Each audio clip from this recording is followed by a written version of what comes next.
Les amis, nouvelle vidéo et quelle vidéo ça va être? Quelle vidéo ça va être? C'est pour moi historique. Historique. Il s'est passé quelque chose hier. Dieudonné a fait un direct en invitant Pierre Jovanovic, Alain Soral, Lalanne, Francis Lalanne, et vidéo qui a explosé tous les compteurs. Impressionnant. Alors on parle, faut vérifier, mais on parle entre 200 000 et 300 000 personnes en direct. C'est juste dingue. Il y en aurait 150 000, c'est déjà juste incroyable. La vidéo, vous pourrez la voir, elle est sur X. Alors, vous savez que Dieudonné a eu quelques petits problèmes, très intéressants d'ailleurs, suite à l'affaire Epstein, où on a vu ressortir les mails d'Ariane de Rothschild, hein, qui voulait discuter du cas Dieudonné, qui s'est passé, je crois, 2 semaines avant qu'il soit interdit de spectacle en France. Ce qui est intéressant, encore une histoire de hasard, hein, on va nous raconter. Donc, du coup, tout ça, ça explose, hein, bien évidemment. Et il y a un extrait que je voudrais vous montrer de cette émission. C'est Alain Soral qui parle d'un sujet qui, pour moi, est le plus important. Et le plus important parce que c'est le noyau de ce qui fait la problématique dans laquelle on vit. Ça veut dire, on nous parle tous les jours d'antisémitisme et il y a quelque chose dont on ne parle jamais. On parle de racisme, d'antisémitisme. Il y a quelque chose dont on ne parle jamais. C'est du racisme envers les non-juifs, envers les goïs, comme on les appelle chez certaines élites. Et c'est ce qui ressort de façon accablante des mails de Jeffrey Epstein avec lesquels il discute avec d'autres personnes où les goïs sont vraiment, voilà, c'est des sous-hommes, c'est à eux de faire le boulot, nous on ramasse. C'est en gros, texto, ce qu'il dit. C'est assez dingue. Et on va regarder un extrait d'Alain Soral qui en parle. Mais il faudrait quand même revenir un peu sur le dossier Epstein. Or, en fait, si on revient sur le Oui, dossier Epstein, de ce qui nous a été montré pour l'instant, on n'a pas de pédocriminalité visible pour l'instant. On peut supposer que c'est bien pire que ce qu'on nous montre. Et d'ailleurs, je crois qu'un procureur américain a dit, pour l'instant, il y a des tas de choses qu'on ne peut pas vous montrer, tellement c'est horrible et tellement c'est au-delà de tout. Mais ce qu'on nous a montré tout pour l'instant, c'est des élites en fait qui baisent au-dessus de leurs moyens, ce qui a toujours été le principe des élites, avec des jeunes femmes, bon, qui sont quand même toutes post-pubères. Mais le noyau dur de problématique, et ce que d'ailleurs Fuentes l'a fait remarquer parce qu'il est tout sauf bête, c'est qu'on a un Epstein en permanence qui dialogue avec ses corps-légionnaires et qui dit nous manipulons des goyes. Et moi j'aimerais quand même qu'on n'oublie pas ce petit mot. On a des gens comment dirais-je, se présentent comme juifs et qui disent qu'ils manipulent des gens qu'ils méprisent et qu'ils prennent pour des imbéciles ou des esclaves et qu'ils appellent les goïms. Voilà. J'aimerais quand même à un moment donné, puisque c'est quand même peut-être le fond du dossier, c'est que nous, goïms, quand on refuse de se laisser humilier par ces gens-là, c'est-à-dire le gang Epstein, qui est une mafia, on se fait condamner pour racisme. C'est quand même le fond du problème. Alors que moi, j'ai toujours prétendu président d'un mouvement qui s'appelle Égalité et Réconciliation, hein, pas peuple élu et terre promise ou ni pardon ni oubli. Hein.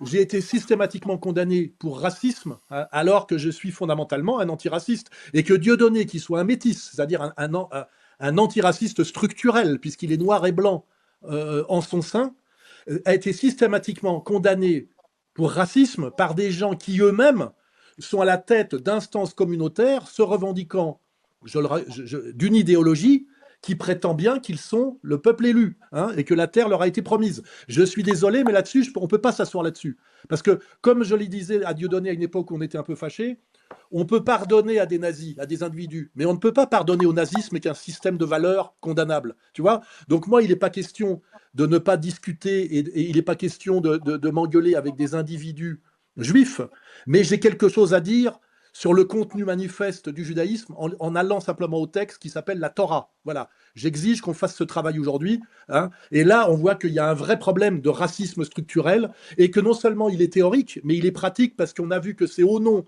de ce racisme structurel que Netanyahou s'est comporté comme il s'est comporté à Gaza. Et pour moi, derrière le dossier Epstein, il y a ce dossier fondamental. Voilà. Donc voilà l'extrait, hein, je crois qu'il a tout dit. Il a tout dit.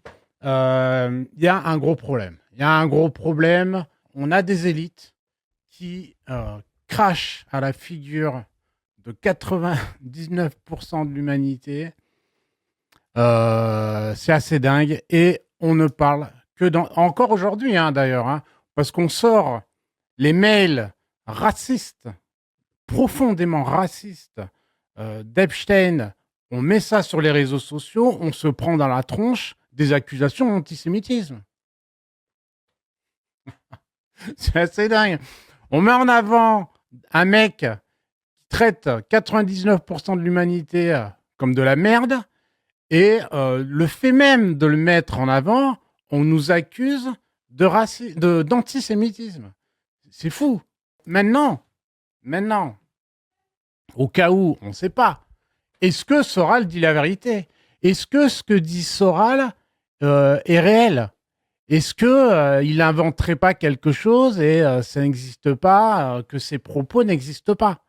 C'est possible. Écoutez, on va voir ça ensemble. Un ministre israélien, nous voulons la Syrie, le Liban et Gaza. Si vous vous voyez petit, alors vous êtes des goïs. Parce qu'on, dans la tête de ces gens-là, les goïs sont inférieurs, donc ils sont petits. Voilà. Et ça, c'est pas le rabbin lambda qui raconte ça. C'est un ministre qui dit ça à la téloche. On passe à autre chose. On le connaît bien celui-là, c'est Rav Ron Chaya. Rav Ron Chaya dira, c'est la guerre, le Mashiach arrive, les goyim, donc les non-juifs, sont mal barrés. On est mal barrés de quoi? De quoi? Qu'est-ce qu'on a fait? Qu'est-ce que 99% de l'humanité a fait? Et quelle est la vengeance? Pourquoi on est mal barré? C'est quoi ce délire? C'est quoi cette haine profonde envers des gens qui ne sont pas juifs? C'est quoi cette haine? Je dis que là, il y a un problème et que cette haine qu'ont certaines personnes de la communauté juive envers les non-juifs, qu'ils appellent les goïs, est problématique. Parce qu'il y a une sorte de volonté que ça se passe mal pour nous. Et nos enfants. Et nos femmes. Donc il y a un souci. Il y a un véritable souci. Un autre rabbin qui dit une troisième guerre mondiale est nécessaire pour punir les goïms, les non-juifs. Alors il dit quoi? Il dit « Et tous ces goïms qui ont causé tant de douleur et de souffrance au peuple juif seront punis. Chaque centimètre carré de l'Europe est imprégné de sang juif. Donc, je n'envie personne vivant en Europe à cette époque. Avant qu'un nouveau monde se soit construit, l'ancien doit être détruit. » Vous vous rendez compte des propos tenus par cette personne? On va passer. Deux éminents rabbins israéliens. Les non-juifs sont stupides et doivent être nos esclaves car ils sont atteints de problèmes génétiques.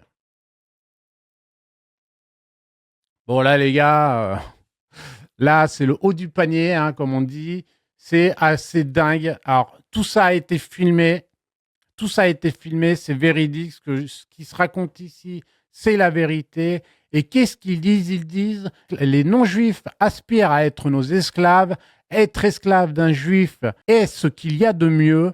Ils sont heureux d'être esclaves. Ils veulent être esclaves. Au lieu de simplement errer dans les rues et d'être stupides, violents et de se faire du mal une fois qu'ils sont esclaves, leur vie peut commencer à prendre forme.